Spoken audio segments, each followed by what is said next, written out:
శ్రీ గురుభ్యో నమః.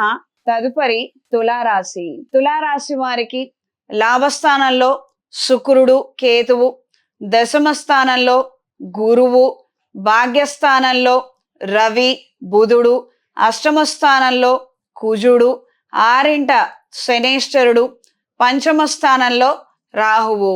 కొన్ని కొత్త ప్రయత్నాలను ప్రారంభించగలుగుతారు. తద్వారా మంచి పరిణామాలు ఏర్పడతాయి.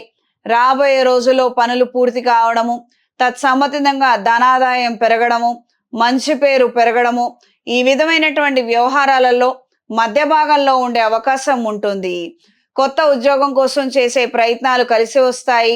ఇతరుల డబ్బులు ఆశించి కొంతమంది చేస్తున్నటువంటి కుట్రలు, కుతంత్రాలు, ఆలోచనలు ఇవన్నీ మీరు పసిగట్టగలుగుతారు.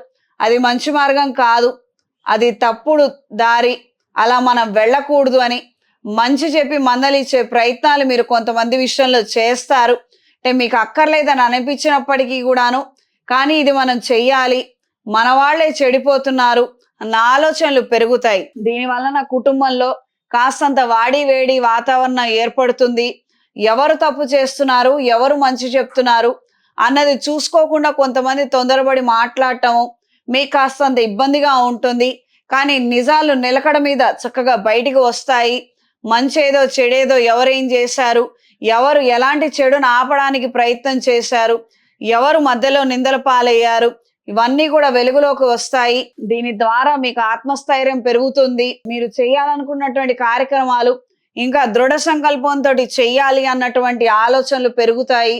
ఓవరాల్ గా కొద్దిగా మిస్డ్ రిజల్ట్స్ అనేవి ఇక్కడ వచ్చినప్పటికీ ఆ వచ్చినటువంటి విమర్శల్ని మీరు ఎదుర్కొని నిజాలను పూర్తిగా బయట పెట్టకుండా మంచి కోసం మీరు చేసేటువంటి ప్రయత్నము అత్యంత సన్నిహితులైన వాళ్ళు గుర్తిస్తారు. దీనివల్ల మీకు సంతోషం కలుగుతుంది. సంతానానికి సంబంధించి కొత్త రుణాలు తీసుకోవడము, వాళ్ళ నిమిత్తం కొన్ని ప్రయత్నాలు మీరు ప్రారంభించడము, ఇవి మీకు శ్రేయస్కరంగా మారతాయి, వాళ్ళకు అనుకూలంగా ఉంటుంది. సంతాన పురోగతి నిమిత్తము ఎక్కువ శాతం ఆలోచిస్తారు, ఆందోళన కూడా చెందుతారు.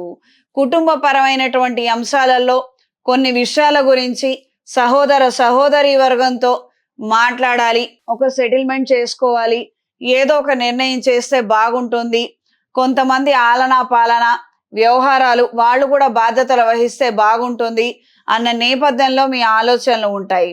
కొత్త పెట్టుబడులకు ఖచ్చితంగా దూరంగా ఉండండి. అక్కర్లేనటువంటి ఆర్భాటాలకు ఖచ్చితంగా దూరంగా ఉండండి. అయిన వాళ్ళు కావచ్చు, కాని వాళ్ళు కావచ్చు, ఇచ్చినటువంటి సలహాలలో మంచేది చెడేది, అవసరం ఏది అనవసరం ఏది అన్నది గుర్తించుకొని గ్రహించుకొని చెయ్యండి. ఈ వారం పరిహారం: మాస శివరాత్రి రోజున శివాలయంలో అభిషేకం చేయించండి.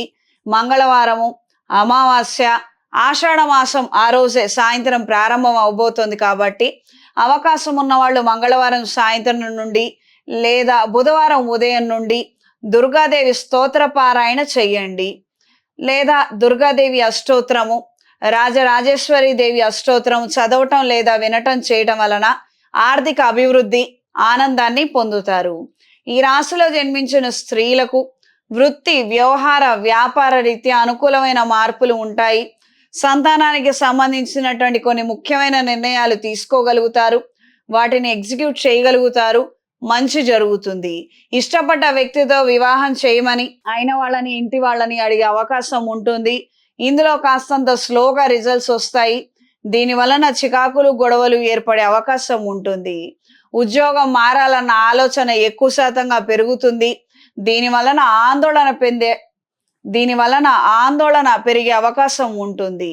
ఈ రాశిలో జన్మించిన వారికి ఈ వారం కలిసొచ్చే రంగు ఎరుపు, కలిసొచ్చే దిక్కు పడమర, కలిసొచ్చే సంఖ్య 3.